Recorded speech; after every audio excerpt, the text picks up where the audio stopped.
Hello student, welcome to my YouTube channel. Before starting my today's class, I want to ask you a question which is, as we all know, on our earth there are millions of organisms are found, different type of organisms are found. So how scientists identify them and study them? So you all need to answer this question. Comment down your question in comment section. Okay.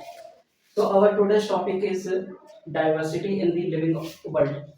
हमारा आज का जो topic है वो है diversity in the living world. उसमें सबसे पहले हम लोग पढ़ेंगे biology. What is biology? Biology is the branch of science.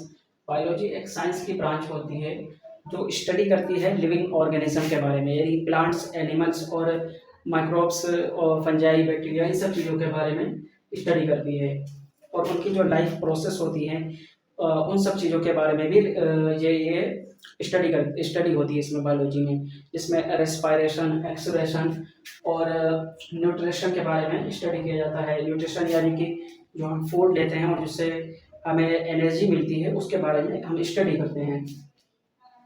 Growth और रिप्रोडक्शन के बारे में भी लाइफ प्रोसेस में हम लोग स्टडी करते हैं। बायोलॉजी जो वर्ड है ये हमें मिला है ग्रीक वर्ड से मिलके बना है, दो ग्रीक वर्ड से मिलके बना है बायोलॉजी, जिसमें बायो और लॉजी दो वर्ड्स लोगोस होते हैं, दो वर्ड होते हैं। जिसमें बायो का मतलब होता है लाइफ और लोगोस का मतलब होता है स्टडी। तो यहाँ पर किस चीज़ की स्टडी हो रही है? So biology the study of life. यहाँ पर स्टडी हो रही है लाइफ की, प्लांट्स और एनिमल की स्टडी को ही कहते हैं बायोलॉजी। और अर्थ, हमारी जो पृथ्वी है, जो अर्थ है, has millions of different organism, यानी हमारी जो पृथ्वी है उस पर लाखों टाइप्स के ऑर्गेनिज्म पाए जाते हैं, लिविंग बींग्स पाए जाते हैं। वो डिफर होते हैं या अलग अलग होते हैं, कई सारी चीज़ों में उनमें डिफरेंस पाया जाता है। जैसे कि एक आता है साइज में, कोई छोटा होता है कोई बड़ा होता है, उनकी साइज में भी डिफरेंस होता है, उनके शेप में डिफरेंस होता है, और फिर आता है उनके कलर में डिफरेंस होता है। किसी का कलर कुछ और होता है, किसी का कलर कुछ और होता है, कोई ब्लैक कलर का होता है, कोई रेड कलर का होता है। और फिर आते हैं हैबिटेट, कोई टेरेस्ट्रियल एरिया में रहता है, कोई एक्वेटिक एरिया में रहता है, कोई डेजर्ट में रहता है, कोई ऐसी जगह पे रहता है जहाँ पर बहुत ज़्यादा हरियाली होती है या ग्रीनरी होती है, उस जगह पर पाया जाता है। फूड हैबिट में भी डिफरेंस होता है, किसी का फूड हैबिट दूसरे तरीके का होता है, कोई ऑटोट्रॉपिक होता है, कोई हेटेरोट्रॉपिक होता है। और रिप्रोडक्शन में भी, यानी कि अपनी जो नई पीढ़ी है उसको आगे बढ़ाने की जो प्रोसेस होती है, अपनी नई पीढ़ी को इस धरती पर लाने की जो प्रोसेस होती है वो भी अलग अलग टाइप के होते हैं, वो भी अलग टाइप की होती है। जो ये वैरायटी होती है ऑर्गेनिज्म को, इसी वैरायटी को कहते हैं बायोडाइवर्सिटी, यानी जो विविधता होती है, जो ऑर्गेनिज्म की जो वैरायटी होती है उसको हम लोग बायोडाइवर्सिटी के नाम से जानते हैं। यहाँ पर मैं आपसे एक क्वेश्चन पूछना चाहूँगा कि is a bacteria similar to an elephant? Comment section में आप लोग बताइए कि क्या बैक्टीरिया और एलिफेंट सिमिलर हैं या वो डिफर करते हैं एक दूसरे से। इन एंशिएंट टाइम, जो पुराने समय के जो लोग थे, human could identify living things. पुराने समय में जो लोग थे वो लिविंग थिंग्स और जो नॉन लिविंग थिंग्स थे उसको इजीली आइडेंटिफाई कर सकते थे ऑब्जर्व करके। वो देखते थे कि कोई चीज़ जो ग्रो कर रही है, बढ़ रही है, ग्रोथ या डेवलपमेंट हो रहा है जिसमें, और जो मूव कर रही है एक जगह से दूसरी जगह तक जा रही है और रिप्रोडक्शन कर रही है यानी रिप्रोड्यूस कर रही है, वो अपनी जैसी एक नए ऑफस्प्रिंग को पैदा कर रही है, तो वो लिविंग थिंग्स में आती थी। और एक और इसकी कैरेक्टरिस्टिक होती थी, ब्रीदिंग कर रही है यानी कि सांस ले रही है। इन चार चीज़ों के बेसिस पे वो डिसाइड कर लेते थे कि ये चीज़ लिविंग थिंग है। तो अब वो non living things are those which can't grow.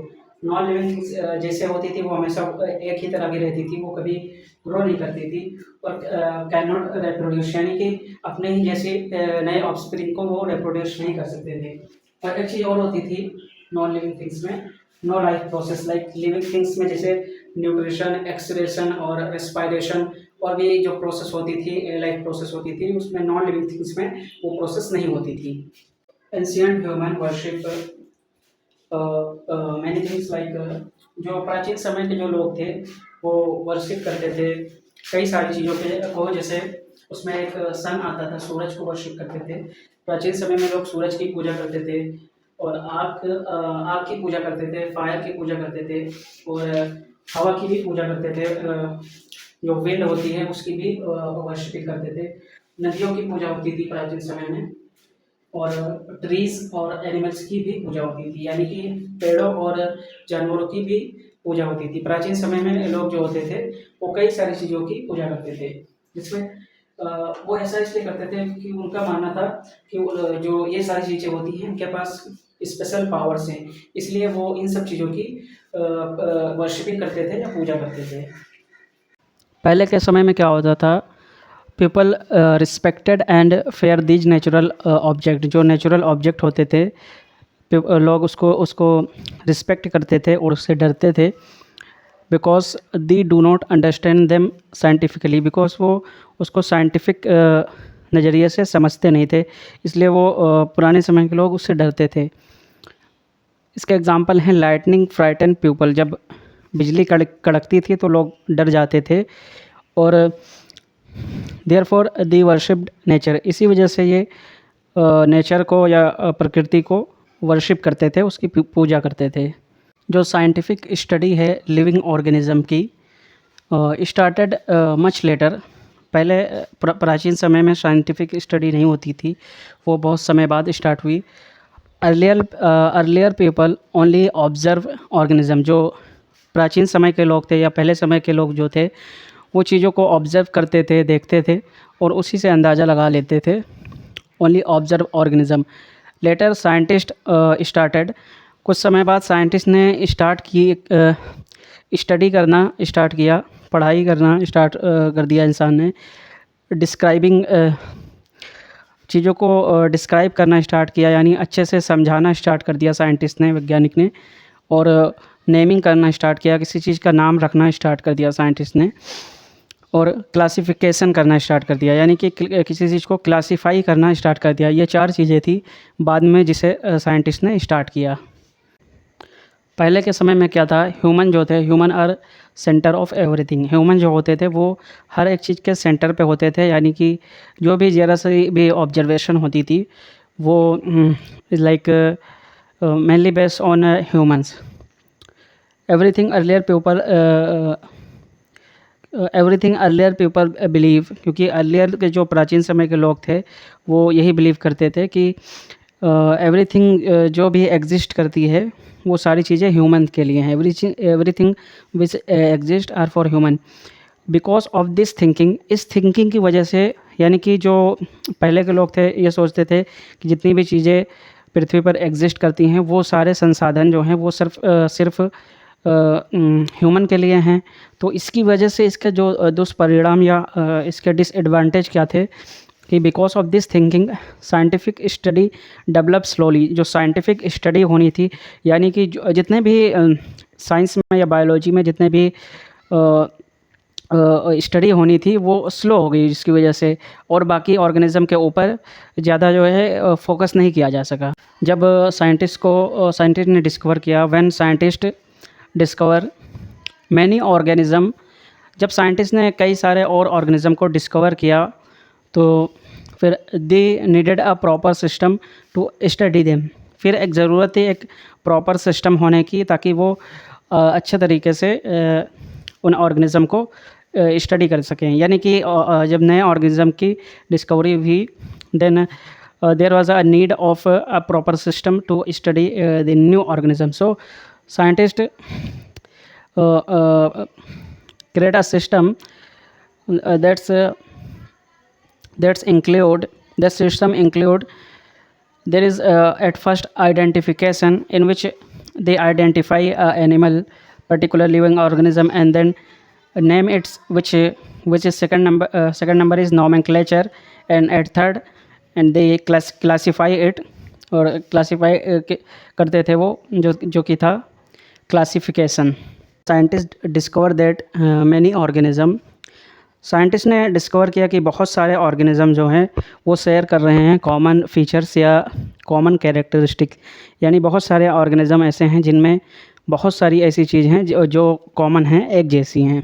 जैसे अगर एग्ज़ाम्पल के तौर पर देखा जाए तो कैट एंड टाइगर में यानी बिल्ली और चीता में एक चीज़ कॉमन थी कि both have hair and memory glands, यानी कि दोनों के पास बाल होते थे और मेमोरी ग्लैंड्स होती थी, जिसका मतलब ये था कि दोनों मैमल्स ग्रुप से बिलोंग करते हैं, यानी जो स्तनधारी एनिमल्स होते हैं उनमें आते हैं। मॉडर्न बायोलॉजी थी या आधुनिक जो बायोलॉजी थी उसमें जो साइंटिस्ट है उन्होंने स्टडी की और हमें बताया tell us every organism evolve from earlier organism, यानी कि जितने भी ऑर्गेनिज्म उस समय पे मौजूद थे तो एवोल्यूशन में स्टडी करके साइंटिस्ट ने बताया कि ये जो पहले ऑर्गेनिज्म प्रेजेंट थे अर्थ पे उन्हीं से ये इवॉल्व होके बने हैं।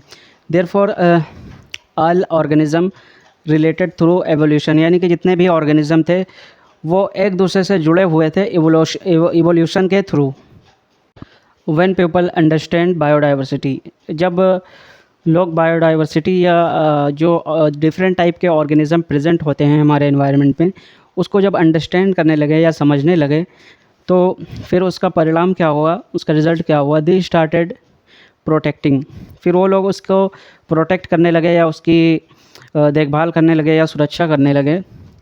जैसे कि फॉरेस्ट या वाइल्ड लाइफ, जंगल या जो वाइल्ड लाइफ होती थी, प्लांट्स और एनिमल्स, जब लोगों को पता चला कि इसकी जो इम्पोर्टेंस है वो हमारी लाइफ में क्या है तो वो फिर उसको प्रोटेक्ट करने लगे।